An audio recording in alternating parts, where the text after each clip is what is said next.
મિત્રો, આજે ખરેખર દુઃખદ ઘટના ઉપર જ્યારે જશ્ન મનાવાતું હોય ત્યારે ખરેખર આપણા ગુજરાત માટે, ગુજરાતીઓ માટે એક શરમજનક વાત છે. તમે જો ગુજરાત છે એ વ્યાપારિક છાપ ધરાવે છે, શાંતિપ્રિય છે, સુસંસ્કૃત રાજ્ય છે, એ ગુજરાતના નાગરિકોના કારણે છે. પણ બેફામ બન્યા રાજકારણીઓ રાજનીતિ ભૂલી ગયા, લોકનીતિ ભૂલી ગયા અને બધી નીતિઓને એ ભૂલીને જાણે બિનહરીફ કરાવવાની હોડ લાગી હોય અને મીઠા મોઢા કરાવતા હોય. એ ખરેખર લોકતંત્રની હત્યા ઉપર એક મજાક સમાન ઉજવણી છે. ભાજપે ઉજવણી કરી છે કે 700 લોકો અમારા બિનહરીફ થયા અને ઇતિહાસમાં પહેલી વખત થયું ને એનો અર્થ થયો કે તમે ચૂંટણી લડવા લાયક નહોતા રહ્યા. ત્યાં તમને લોકો ઘૂસવા દેતા નહોતા.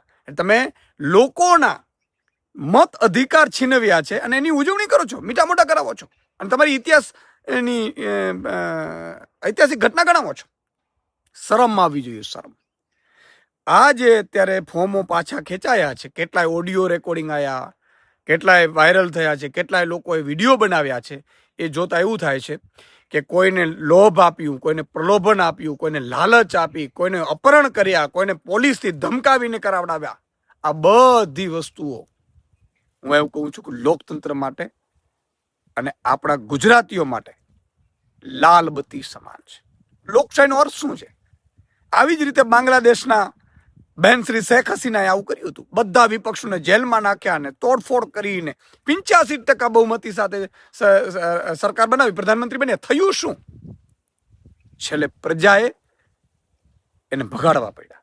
આપણે તો અહીંયા શાંતિપ્રિય રાજ્ય છે, ગુજરાતના નાગરિકો શાંતિપ્રિય. કેટલાય લોકોના મને ફોન આવે કે સુદાનભાઈ આપ શું કરે છે ભાજપ વાળા, અને પાછી ઉજવણીઓ કરે છે, મીઠા મોઢા કરાવે છે. શરમ આવી જોઈએ, શરમ. તમે સત્તાનો દુરુપયોગ કર્યો, તમે પોલીસનો દુરુપયોગ કર્યો, આપણી રાજનીતિનો તમે દુરુપયોગ કર્યો. તમે એવા નેતા બની ગયા છો જે રાવણ અને કંસ જે કરતા હતા એ દિશામાં અત્યારે ભાજપ ચાલી રહ્યું છે. ખૂબ જ દુઃખદ છે. અને ચૂંટણી પંચ મૂક પ્રેક્ષક બન્યું છે. વાહ ભાઈ વાહ, વાહ ચૂંટણી પંચ વાહ.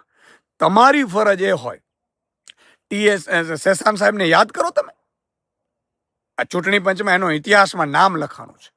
ત્યારે ચૂંટણી પંચ અને કેટલાક કહેવાતા પોલીસ અધિકારીઓ માત્ર ને માત્ર જાણે ભાજપના કાર્યકર્તાઓ આવી રીતે કામ કર્યું હોય એવા જે અહેવાલો સામે આવ્યા છે, એ મને લાગે છે કે આપણા ગુજરાતીઓ માટે, ગુજરાતના નાગરિકો માટે, લોકતંત્ર માટે એ લાલબત્તી સમાન છે.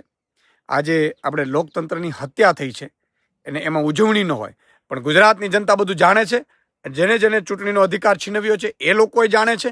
અને હવે જે ચૂંટણી આવવાની છે એમાં પણ ગુજરાતની જનતા પોતાનો મત આપશે એવું મને પૂરો વિશ્વાસ છે.